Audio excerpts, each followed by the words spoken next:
साथियों नमस्कार, मैं हूं पंकज उपाध्याय। आप देख रहे हैं अनंत वक्ता। एक धुरंधर राजनीतिज्ञ से बात करेंगे। आज श्रीमान अनुराग शर्मा जी से बात करेंगे। बैद्यनाथ ग्रुप के चेयरमैन हैं, झांसी ललितपुर संसदीय क्षेत्र के सांसद हैं। दूसरी बार सांसद हैं आप। लाखों वोटों के अंतर से हराया है कांग्रेसी प्रत्याशी को। दूसरी बार, ये अपने आप में मायने है। अनुराग जी, कार्यक्रम में स्वागत है आपका। जी बहुत बहुत धन्यवाद। दूसरी बार कैसे आपने जीत दर्ज किया? देखिए, पहले दूसरी बार फेल जो होते हैं लोग, तो मैं इसमें स्पष्ट कर दूं, पहले मैं धुरंधर नहीं हूं, क्योंकि धुरंधर बहुत ही डायनामिक लोग होते हैं। मैं जीता इसलिए हूं क्योंकि मैं बहुत सादगी से रहता हूं अपने क्षेत्र में, और इसीलिए लोग मुझे पसंद करते हैं। मैं ना कभी गनर्स लेके चलता हूँ, ना 4 गाड़ियां लेके चलता हूँ, मैं इकलौता चलता हूँ। तो लोगों को ये लगता है कि हमारे घर के व्यक्ति है, मैं उनसे मिल लेता हूँ। मेरा संपर्क उस हिसाब से होता है। कभी आप मेरे साथ 200 जनों की टीमें नहीं देखेंगे। मैं पूरे चुनाव में नहीं लेके घूमा उतने लोगों को। और स्नेह बहुत है लोगों का मेरे और मेरे परिवार से, क्योंकि हम लोग बहुत सालों से बुंदेलखंड के लोगों के लिए, विशेष रूप से बच्चों के लिए, अपने ट्रस्ट के माध्यम से बहुत काम कराते हैं। मैं 60,000 सुपर स्कॉलरशिप्स बांटता हूँ, क्योंकि मेरा जो सपना है वो बुंदेलखंड के बच्चों को शिक्षित करने का। बुंदेलखंड के हर स्कूल, हर कॉलेज, इन सब में मैं कार्य करता हूँ। जाहिर सी बात है, यही रीजन या ऐसे बहुत सारे रहे हैं रीजन दोबारा सांसद होने के, और इतने मतों के अंतर से कम सांसद आए हैं चुन के, तब जब खुद केंद्र सरकार के साथ एंटी कम्बेंसी का फैक्टर दिखने लगा था। एक सवाल पुराना जी करते हैं। पिताजी सांसद रहे जी, बहुत पहले। बड़ा राजनीतिक घराना आपका रहा। चाचा जी आपके एमएलए रहे। राजनीतिक घराना कहा जा सकता है, व्यावसायिक घराना है ये निश्चित तौर से। रग रग में बैद्यनाथ लोगों के घुसा है। शर्मा आयुर्वेदा से बैद्यनाथ ग्रुप तक एक बैग आपके दिमाग में कब आया, कैसे आया, वो क्या रीजन रहे कि अब नेता बनना चाहिए? मैं अपने को आज भी नेता नहीं मानता हूँ जी। तो नेता की परिभाषा इस देश में बड़ी अलग है, विभिन्न है। और मैं अपने आप को, और मैं मेरे पिताजी ने जो रूपरेखा रखी थी वो ये थी कि हम समाज सेवी हैं जी। और मैंने तब ये निर्णय लिया कि मैं तो पहले बिल्कुल ही नेताओं से नहीं मिलता था। जब पिताजी पॉलिटिक्स में थे, मैं एक नेता को नहीं जानता था। मेरे घर में मीटिंग्स होती थी, मैं बाहर चले जाता था। और सब झांसी सभी को पता है, कोई नई चीज नहीं है, वो सभी को पता है, भाजपा में भी सभी को पता है। तो मुझे कोई शौक नहीं था। पर ये तब उठा कि मुझे लगा कि एक उम्र होने लग गई और समाज को वापस देना चाहिए। तो जब हम समाज सेवी का काम करते थे, तब ये देखा गया कि पॉलिटिक्स भी एक माध्यम अच्छा हो सकता है लोगों के बड़े काम कराने के लिए। अपने लेवल पे तो मैं जो कर सकता हूँ कर ही रहा हूँ, और वो निरंतर चलता रहेगा, क्योंकि वो परिवार करता है। अनुराग शर्मा अकेला व्यक्ति नहीं करता। चाहे हम विद्यालय चला के कर रहे हो, बहुत ही अत्यंत गरीब बच्चों के फ्री में मुफ्त ऑपरेशंस करा के कर रहा हूँ, मैं विदेशों से डॉक्टर बुला के ऑपरेशंस कराता हूँ, बुंदेलखंड में मार्च में फिर से करूंगा। ऐसी एक्टिविटीज में करता रहता हूँ निरंतर। तो पॉलिटिक्स के माध्यम से ये हो जाता है कि जो मेरे क्षेत्र की जरूरत है जी, और जो अत्यंत गरीब लोगों की जरूरत है, और मैं भाजपा से जुड़ा सिर्फ इसीलिए था क्योंकि जो भाजपा की पुरानी फिलॉसफी रही है अंत्योदय की, जो पंडित दीनदयाल उपाध्याय जी और आदरणीय मुखर्जी रख गए थे जी, तो उसकी वजह से, और एक राष्ट्र को तो हम सभी को सशक्त बनाना है। सशक्त राष्ट्र बनाने की जो मुहिम है, उसमें एक सांसद के तौर पे आपकी भूमिका तो लोग समाज में देख ही पा रहे हैं। साथ में एक बिजनेसमैन हैं आप।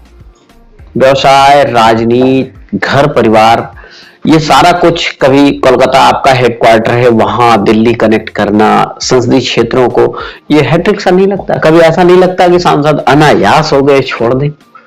नहीं, मुझे क्या लगता है कि मेरे पास एक्सपीरियंस है जी, और क्योंकि मैं व्यवसाय के क्षेत्र से आता हूँ, तो मेरे पास एक्सपीरियंस है कॉर्पोरेट होने का। तो हमारे वहाँ बुंदेलखंड में सबसे बड़ी 2 समस्या है। आपने हमेशा ही सुना होगा बुंदेलखंड की समस्या। बुंदेलखंड की पूरा हिंदुस्तान जानता है, विदेश लोगों में जानते हैं। हमारे वहाँ एक समस्या है पानी की, और दूसरी सबसे बड़ी समस्या है पलायन की। बुंदेलखंड के लोग अक्सर पूरा बुंदेलखंड छोड़ देते हैं। मैं झांसी की बात नहीं करता हूँ, मैं हमेशा बुंदेलखंड की बात करता हूँ। तो मुझे लगता था कि मेरा एक्सपीरियंस जो है, एक अनुभव है कॉर्पोरेट में, उस अनुभव को मैं लाके यहाँ ट्रांसलेट कर सकता हूँ।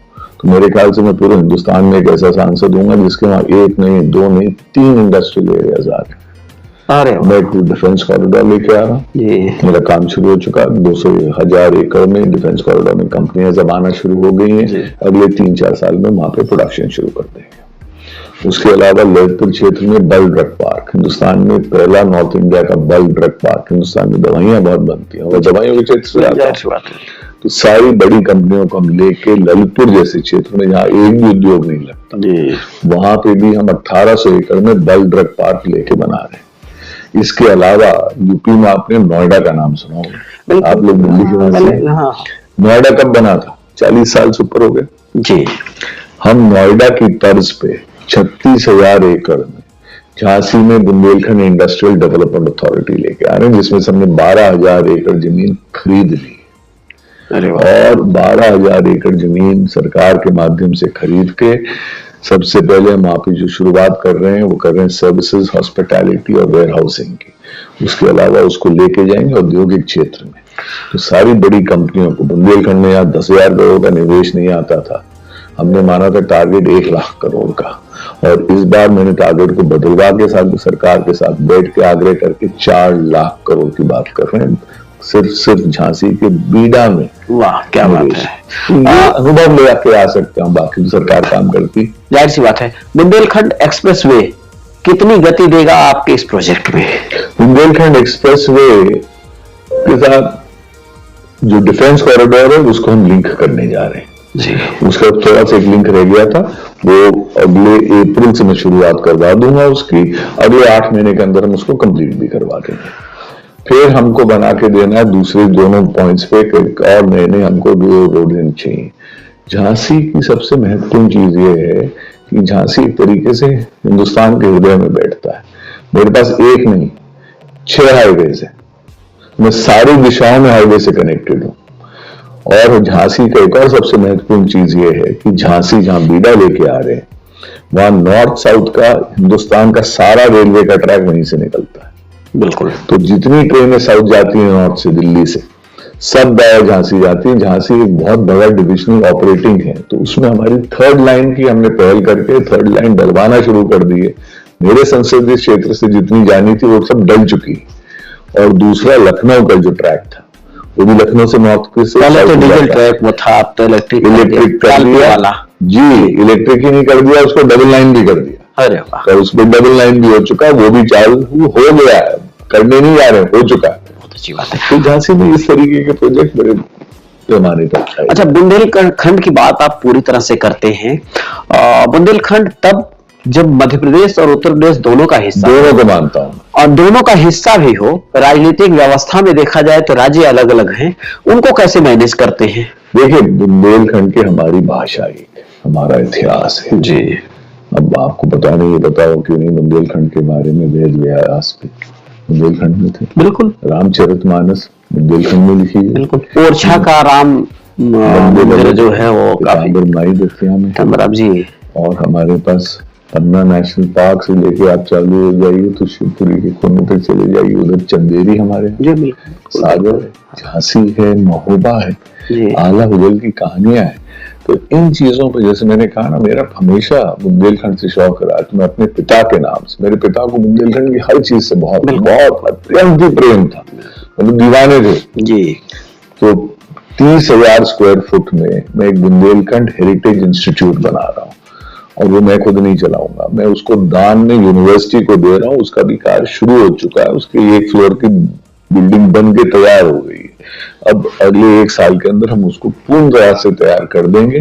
बुंदेलखंड की हर चीज को संरक्षित करना, वहां के व्यंजन तक को संरक्षित करना, हस्तकला, शिल्प कला जितनी है, मैथिली शरण गुप्त, ऐसी बात है।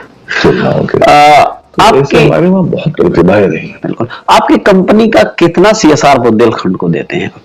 बुंदेलखंड को CSR के रूप में हम लोग तो देते ही हैं, पर उसके अलावा मैं पिता के नाम से ट्रस्ट चलाता हूँ जी, जो पंडित विश्वनाथ शर्मा हिंदू चैरिटेबल ट्रस्ट है।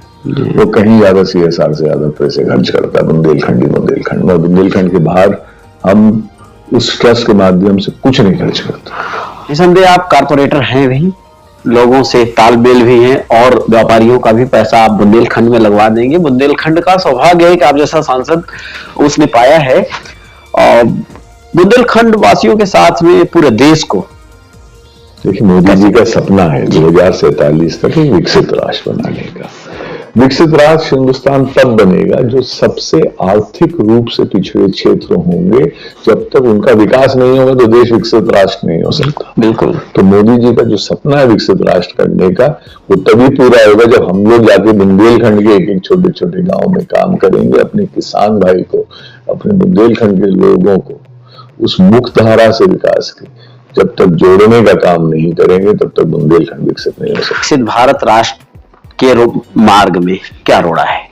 मेरे ख्याल से कोई रोड़ा नहीं। इस देश में पैसे की ऐसी कोई कमी नहीं है, लोगों में मेहनत ईमानदारी की कोई कमी नहीं है। हमको खाली सही रूपरेखा होनी चाहिए, और कभी कभी अगर रोड़ा बनता है तो कुछ लोग जो नेगेटिविटी फैलाते हैं, बुंदेलखंड में ही हम लोग अपने बारे में कम सोचते थे।